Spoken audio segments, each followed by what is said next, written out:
Let's hit it.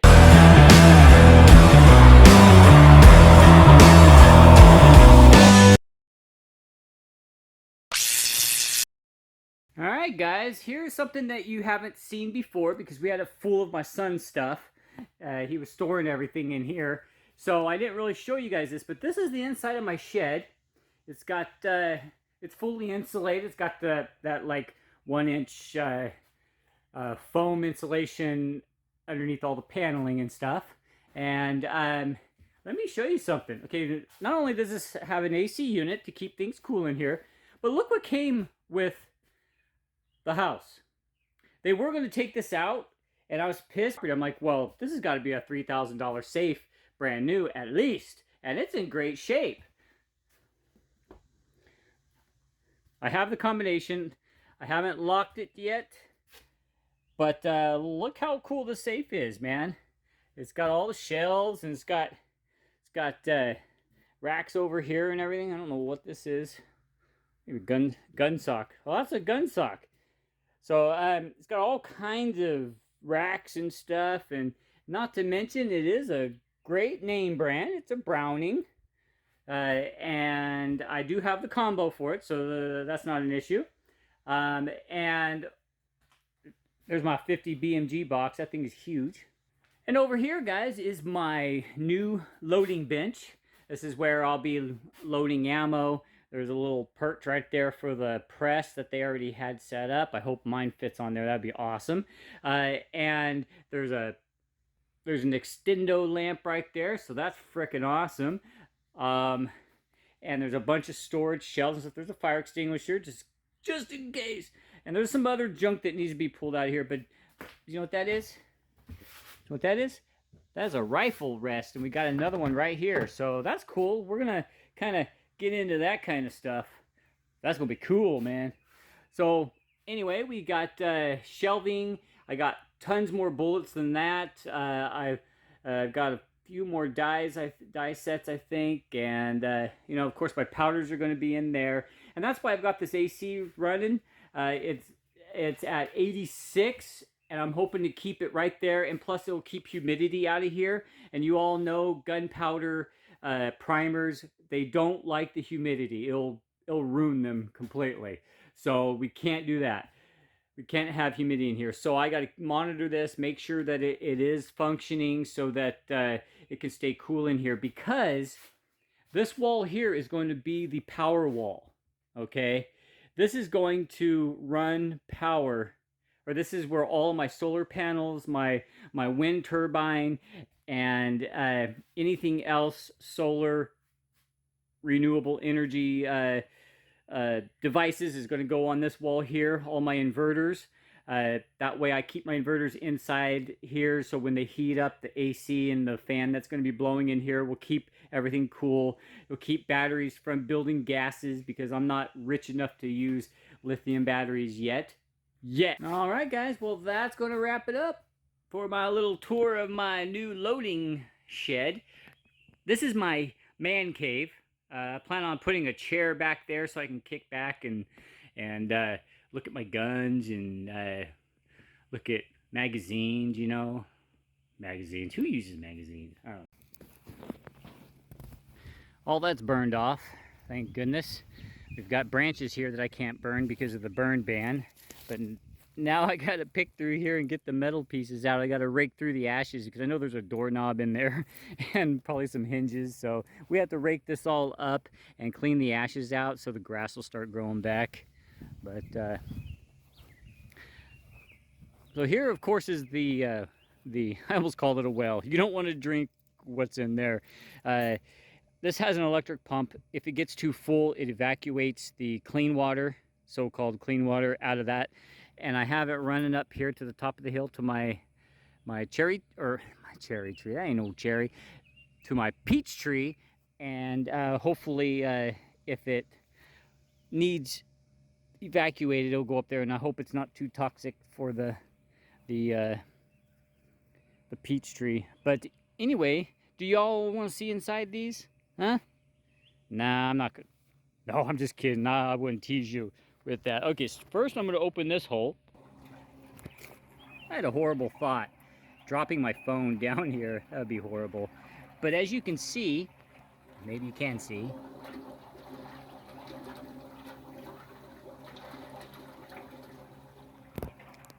this is an aerobic system, and it actually pumps air into the tank to help aerate it. And I don't know if that's supposed to help with whatever. I'm not going to pretend I know a lot about septic tanks. I did fix this one, never had a problem since then, so we're doing pretty good. But yeah, it circulates air through there to keep it oxygenated. This is where everything dumps into, and there's a center manhole right here that we'll take a peek in, and then there's the clean side, which is supposed to be the clean side. I still wouldn't drink the damn water, but this is called the clean side. It's where everything settles in the first tank and then overflows into the second tank, and that's where all that is right there. You see that outlet there? Oh my God, that's just so scary because it's just open. Water gets in there and bam, you're electrocuted. So I'm going to be doing something about that. I don't like how these wires are all just hanging out in the element. So we may build a little cover to cover this, move the electrical like over here and build a cover for it so rain doesn't get on it, because that just seems dangerous to me. And that's why a lot of septic tanks have all of that hidden. I don't know if they did it themselves, but I know that's not up to code. And I have an exterior box up there that all this plugs into that I know is not code. So we're going to have to be doing some modifications to that just to make that safe, because I can see that if it was pouring down rain out here and this area here was starting to get awfully mushy and wet, and if I had to come out here to open up my septic to look at it to see the level of it, I'd probably get electrocuted. Just saying, man. It's not even a protected outlet. So I don't know, but definitely got to do something about that, guys. So anyway, I'm going to cover up this one. Let's look at that one now. Okay, and here is something interesting. What is that down there? I don't know. I don't know what that is. Do you see that? Let me... Oh, the light is on. Okay, I'm going to grip my phone really hard so you can see that. If anybody that knows septic tanks, what is that? What is that right there? So I know that this is the drain. That is the drain that goes into the next tank. So once the water level gets above that level, it's going to start dribbling into the other tank for another separation period. But I'd like to know what that is. But damn, cleaning this would be a shitty job, man. Oh no, ants. I have no spray at all, and I just stirred them up. Probably want to get bit like crazy. Those are fire ants, and they don't feel too good, guys. So, alright, that's the center manhole. Did I just use the word manhole? Manhole is a hole that men go down. I hope nobody has to go in here. Okay, now let's open up the last one. Okay, this is the clean water one. This is where the water goes after it spills over that little pipe. And I don't know if you can see it, but way down there, there's a black widow. Holy moly. Yep. Looks like down there, I don't know if you can make it out. I'm not going to stick my hand too close to that black widow, but there's actually a float down there. And once the float gets up to a level, an unsafe level, that's when it ejects water out into the hose here. But boy, whew, that stinks. Alrighty, well, that's my tour of my septic tank. Definitely, if anybody knows what that object is in the center, please let me know. If it's something that needs to be taken out, then I need to work on getting that out. Plain and simple. Alright guys, well, hope you enjoyed that short little video. Alright, all you viewers, I'm out doing a supply run for another project I'm doing around the house. But I wanted to talk to you about something. Because of awesome people like you, I have reached 1,047 subscribers. I am there, guys. I have broken 1,000,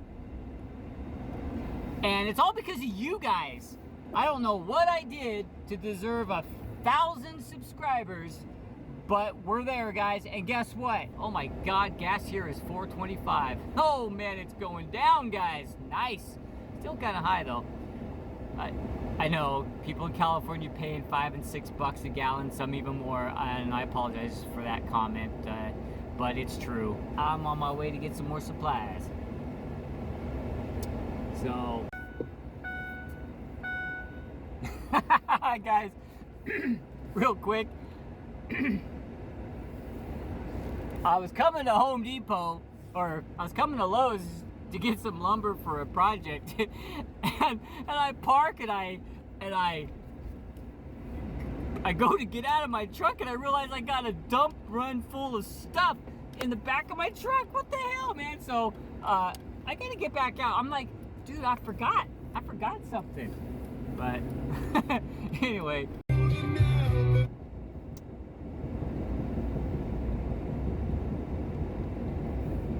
Oh, well, I thought I had a flat tire, but it was the road. Holy crap. Did you see the look on my face? I was like, no, not now. I can't do this now. Anyway, man, I was just thinking about things. You know, I do a lot of thinking while I'm driving, even if it's just going to Lowe's, because, you know, I have a, half-hour drive to Lowe's. But I just keep thinking. What's the dog doing? Hang on a second, guys. I gotta go pay. Okay, so now we're gonna get the recycling out of the truck. It's cool because I found a place where I can bring all my recycling, and no, I'm not getting paid for it. I'm not getting any money for my recycling. It's just the fact that I burn my own garbage, so it's like I can't burn the plastics. Well, I was told some people burn plastics, but I'm not going to burn plastic. It stinks. It burns, it flows, it smokes. I don't know. So anyway, I'm gonna go dump the recycling and be right back. That was quick. Yeah, it's nice getting rid of that recycling. If I was in California, the recycling that I had saved up would have probably been able to get maybe $75 if I was back in California, and that would be some good spending money, man. That would take my wife out to eat and everything. But here, I haven't really seen any places recycler. I don't like to throw stuff away. So let me see if I can get a camera angle in here so that you guys can watch me unload this thing. I'm gonna untie my ropes first. I don't know if this video is going to make it into the final video or not. Well, hello guys. Oh man.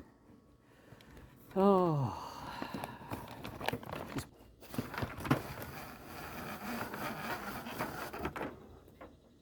Yeehaw.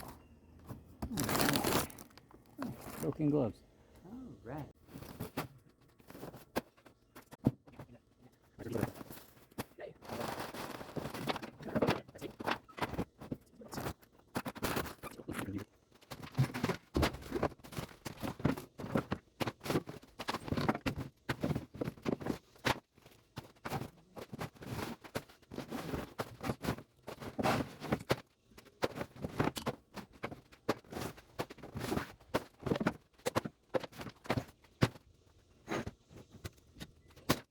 You go throw a glass window and you expect shattering. No, of course not.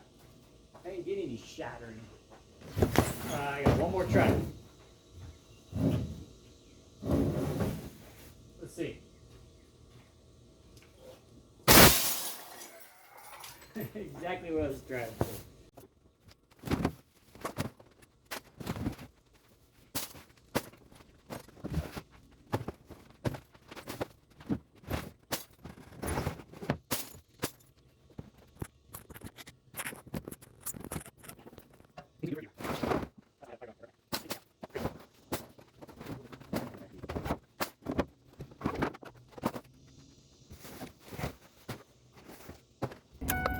we're back in the truck.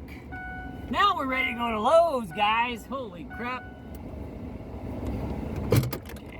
Alright, so we got the recycling dumped.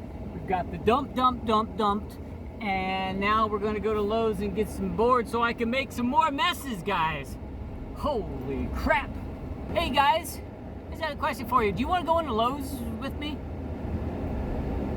I don't think we're going to do it. I think I'm going to take you along. You know, it's kind of weird, you know, talking to a camera and walking around stores, you know, holding the camera. It's kind of weird doing that, but hey, if it's something that you guys want, come to Lowe's with me, man. All right, sure, let's go. Oh man, I look at a gas station that was in operation 4 years ago, and the gas prices are $2.49. Wow. Well, young man, when a man or woman gets of a certain age, they tend to start looking at the opposite. Not that kind of talk? All right. I thought I could be YouTube's father, you know, given the talk. The schools sure aren't doing it these days. You know, and they wonder why there's so many teenage pregnancies. I remember when I was in school, elementary, they showed some videos, and people came in and told stories that made me terrified to have kids. Man, but I still had a kid at 17 years old. Hi, Sean. I hope you're watching. Give me a call. Oh man, but yeah, it's amazing how things have changed. I mean, they don't even want to teach kids U.S. history. Well, they teach the ancient stuff, which is still important to know where we came from, but they don't teach the more recent stuff. Wonder why. You know, I was thinking about future. You know, once YouTubers get big, they start selling merch, and I got a whole slew full of t-shirt ideas. like one, you know, my last line I say in a lot of my videos is stay safe, stay free, and I'm thinking AR-15 on that picture, or even a Glock or some type of firearm, because the only way that we can stay safe and stay free is with our firearms. I don't know, that was just something I was thinking of while I was working on my house, and if that sounds like a good t-shirt, don't steal it! This time, I got the truck empty. Okay, let's see what this does now. People are gonna look at me like I'm weird. Why the hell is this guy holding the camera?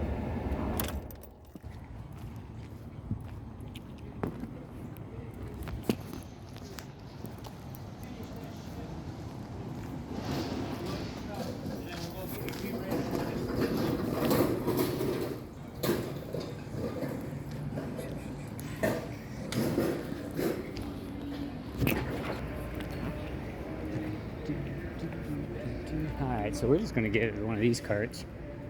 I'll walk down to the end one so I don't have to push it as far. Now, what we're getting here is we're getting some trim pieces for our windows and our exterior doors.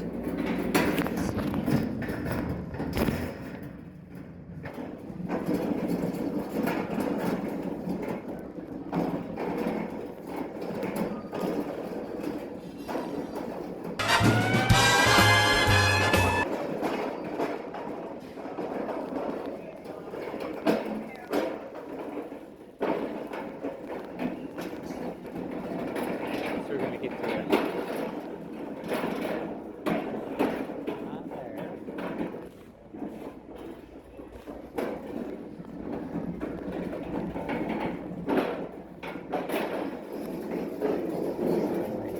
Base boards. We don't want cedar. I don't know why. I just spun the thing around to turn around. I don't know why I did that.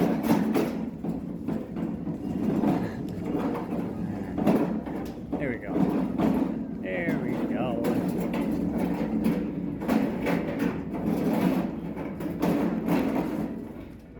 Okay, what we're looking for is we're looking for a 4-inch board, 4-inch wide. These are 6 inches. And these are 4-inch, 1x4s. And that's huge. That's pine, right? Yeah, that's pine. It looks like pine. It smells like pine. These are 4x10s. Okay, so we got 10 footers, so I gotta refigure all of my math, because now these are 10s instead of 8s, because for some reason I thought, oh, they'll be in 8s. And this is more like the scrappy wood. It's not something that you're going to build really nice furniture with. It's just something that that you could use for trim work. You know, that's just going to be painted over. So I don't want anything that's too warped. Oh, ooh, that almost makes me dizzy. So I gotta take a break here and find out how many of these I need. I don't know. Because she's not that type of woman. They're supposed to be looking into getting me one. That was funny. Looking into getting me one, but I'm not sure where we are in that process.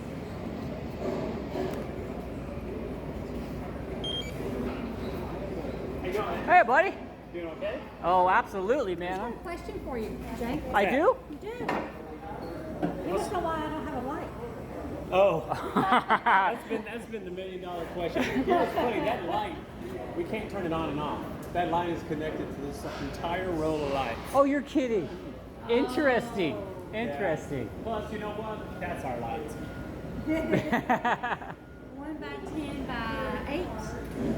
1x10x8. Yes, I think you're right. You just set it up your chair. I tell you, that guy's awesome. Yes.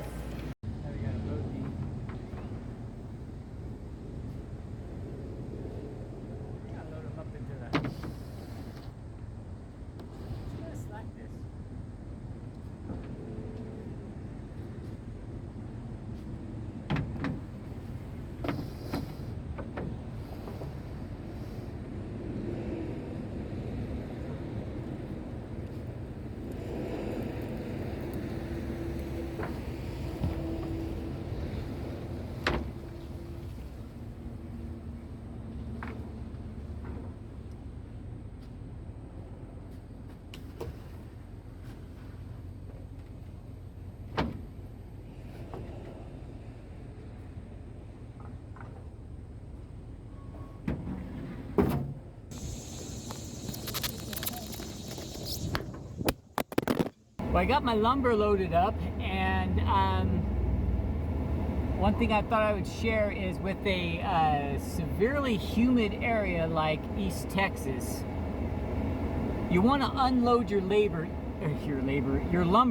immediately after arriving at your house or your work site and lay it out flat, because I have never seen boards warp up so fast than I have here. I went and I bought some boards, and I had them sitting in my truck at an angle like that, and I had it sitting out there maybe half an hour like that after I got home, because I was prepping some stuff before I was ready for the wood. I figured I'd just unload the wood as I needed it. Well, that didn't go as planned, guys. When I started getting the boards out, I realized all of them were warping. Complete warp in both ways, long ways, sideways, everything. And now I have a project in my bathroom that I did. I did all nice wood trim around the bathroom, and I stained it and everything. And there's this one shelf area I created for my wife around her big old tub. And by the time I started pulling the boards out, I realized they're all warping up. I'm like, what the hell? You know, because I try to get as straight as I can, straight boards. But these were warping in weird ways. I did my best to salvage them, but I have one shelf that kind of like bends down a little bit because it's warping, or it warped. So yeah, it's very important, guys. If you live in a humid area, I'd say anything above 30-40%. Immediately unload your lumber and get them on a flat surface, tied down pretty good. They're right here. I have them sticking through because I have a 5-foot bed and these are 12-foot boards. That would be 7 feet hanging out the back, and I don't have any flaggers or anything, so that wouldn't work out very well for me. And let me share a story with you. My dad used to be a very, very big cheese in Northern California when it came to computer network engineering. He had he still has a wall of degrees that could fill up a whole decent wall of electronics degrees, but now of course they're all out of date. It's like poor technology. That was back when computers actually required a trained technician, and now any Jack or Jill can consider themselves a computer technician, because now it's like you just plug in things and the software sets all the DMAs and IRQs and all those things. Those are things that most computer technicians these days don't even know anything about. What the hell is a DMA? You know, but back in the day when my dad was doing it, you had to know how to program, how to design a computer, because each card you slap in there, you have to set little dip switches, the IRQs, DMAs, you know, and there's one more in there. I'm just not getting it. One of you old time guys are going to hear this video and they're going to be like, oh, you're talking about this. Anyway, back to my story about the boards right in the middle of the seats here. I was on my way to a job with my dad. It was way up in Susanville. We started hitting snow patches and stuff. This is December-ish, and we started hitting snow, and my dad says, well, if we end up with a tree between us, we know we slid off the road. And you know, we laughed and that was a good joke and everything, and then on the way home, my dad stops and gets a Christmas tree tag, and we go out and we cut a tree down because he had a van.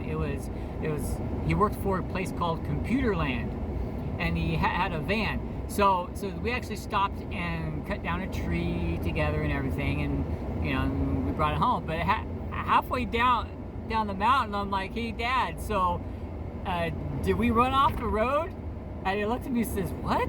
I said, well, there's a tree between us. Good times I used to have with my dad. You know, those are the days that I'm going to remember for the rest of my life. Anyway, that's going to wrap it up, talking while driving. So if you like this type of video where I take you out driving and talk a bunch of bullshit and take you in the stores with me, if you like this format, then go ahead and definitely leave those comments down below, because I think I did a pretty good job.